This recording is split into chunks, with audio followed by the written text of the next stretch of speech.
High court के आदेश के बाद ज्ञानवापी का एएसआई सर्वे एक बार फिर से शुरू होने जा रहा है। इसको लेकर के तमाम तरह की प्रतिक्रियाएं आ रही हैं। भाजपा नेत्री अपर्णा यादव बिष्ट इस वक्त मेरे साथ मौजूद हैं। अपर्णा जी, हाईकोर्ट ने कहा है कि एएसआई का सर्वे किया जाना चाहिए, किस तरह से लेती हैं इस फैसले को? देखिए, पहले भी मेरी आपसे जब वार्तालाप हुई थी तो मैंने यही बात बार बार दोहराई है कि देखिए, एएसआई एक जो है ऐसी एजेंसी है जिसकी जो साक्ष्य जो देखते हैं, जो उसका हिस्टोरिकल डेवलपमेंट है, जो उसका हिस्ट्री है, वो बताते हैं सबको। तो भारतीयों को जो है ये पता चलना चाहिए कि ज्ञानवापी में असल में है क्या, क्योंकि ये एक जांच का विषय हो गया है।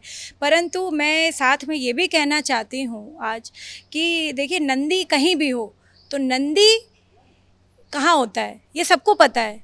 ये किसी भी धर्म में आप पूछ लेंगे, किसी भी जाति के व्यक्ति को पूछ लेंगे, किसी भी व्यक्ति को पूछ लेंगे, भारतीय जनमानस में या भारतीय लिटरेचर जिसने पढ़ा हो, भारतीय धर्म जिसने पढ़ा हो, इंडियन रिलीजन जिसने पढ़ा हो, हिंदुज़म जिसने थोड़ी भी स्टडी कर रखी हो, तो नंदी वहीं मिलेगा जहाँ शिव होगा। तो ये देखिए, ये एक बहुत बड़ा साक्ष्य है। पर क्योंकि लोकतंत्र में सर्वोच्च जो है जुडिशरी को दे रखा है, सबसे उच्च स्तंभ माना गया है जुडिशरी, और ये क्योंकि जांच का विषय है तो हमें कोर्ट के फैसले का इंतज़ार करना चाहिए।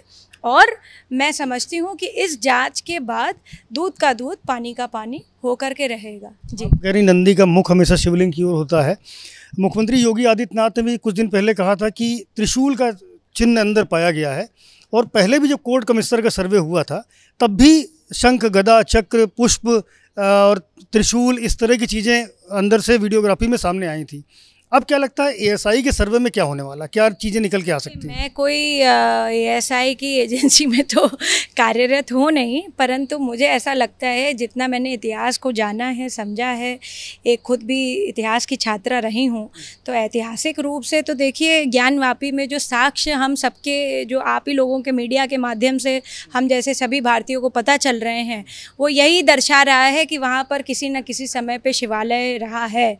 तो बाकी क्योंकि अब ये जांच पड़ताल का विषय है तो इस पे जांच हो जाने दें, और जो भी ये पक्षकार हैं, चाहे हिंदू पक्षकार हों, चाहे मुसलमान पक्षकार हों, दूध का दूध, पानी के पानी होकर के रहेगा। सभी भारतीयों के सामने ये सच आ करके रहेगा कि वहाँ पर शिवालय है कि नहीं। मुस्लिम धर्मगुरु कह रहे हैं कि 600 साल से वहाँ पर नमाज अता होती आई है, अजान होती रही है, और कभी भी मस्जिद जो है वो किसी दूसरे धर्म के स्वरूप पर तोड़ करके उनको या कब्जा करके नहीं बनाई जा सकती है। अब देखिए, ये तो मैं क्या बोलूँ, अब इस पे राम मंदिर के विषय का, इसका वर्णन करना ये कोई बहुत बड़ा वो तो है नहीं। और राम मंदिर तो अब बन रहा है, पहले तो वहाँ पर जो है बाबरी मस्जिद किस प्रकार का क्या था, कैसे तोड़ा गया, क्या करा गया, उस पर रामलला की मूर्ति को किस प्रकार से जो है वहाँ से हटाया गया, जो भी चीज़ें थी वो सब एक बहुत बड़ा डिबेट का विषय है।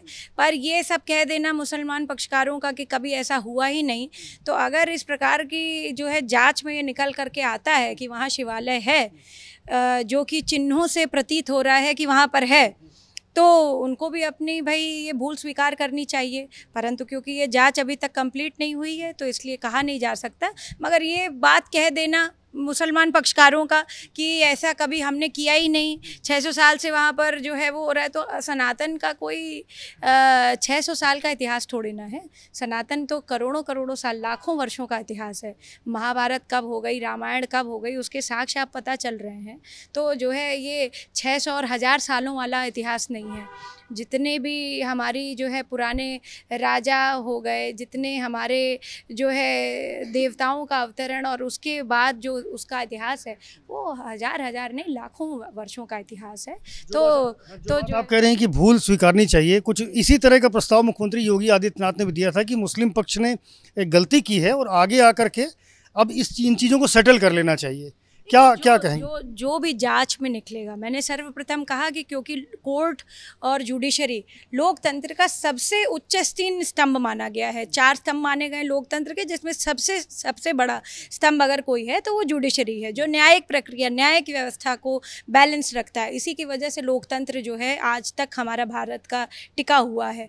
तो बहुत विश्वास है लोगों का, और ये जो दृढ़ विश्वास है कोर्ट के प्रति, उसमें मुझे लगता है कोर्ट ने ये आदेश भी दे रखा है साथ में कि किसी भी प्रकार का छेड़खानी ना करें उस स्ट्रक्चर से। तो मैं समझती हूँ कि ये जो है सब कुछ सामने आएगा, जो भी हैं साक्ष्य। और ASI is a neutral agency, और जो है आज तक जितने भी चाहे आप कह लीजिए मॉन्यूमेंट्स हैं, चाहे जिन जिन जगहों की जांच पड़ताल करी हो, वो ASI ने बिल्कुल निष्पक्ष रूप से करी है। और क्योंकि मुझे लगता है कोर्ट का आदेश है, गवर्नमेंट्स इसमें इन्वॉल्व हैं कि इस आदेश का उसी तरह से पालन किया जाए जिस प्रकार से कहा गया है कोर्ट द्वारा। तो बिल्कुल मुझे लगता है कि सब कुछ साफ साफ आएगा सबके सामने। योगी आदित्यनाथ ने यह भी कहा है कि ज्ञानवापी को अगर मस्जिद कहा जाएगा तो विवाद होगा। आप ज्ञानवापी को क्या कहेंगी? देखिए, मैं ज्ञानवापी को एक ऐसा स्थान मानती हूँ जो ज्ञान का स्वरूप है, और मुझे लगता है कि शिव से बड़ा ज्ञानी कोई नहीं पैदा हुआ।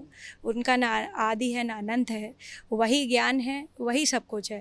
तो अब देखिए क्या होता है, बाकी सब प्रभु की इच्छा है जी। हमसे बात करने के लिए अपर्णा यादव हैं, जिनका साफ तौर पर ये मानना है कि ज्ञानवापी मतलब भगवान शिव शंकर से है, और कोर्ट का जो फैसला है उसका सम्मान किया जाएगा, और जो भी चीज़ें हैं वो ASI के सर्वे में खुलकर सामने आ जाएंगी। कैमरामैन फैसल के साथ संजय त्रिपाठी, ABP न्यूज़, लखनऊ।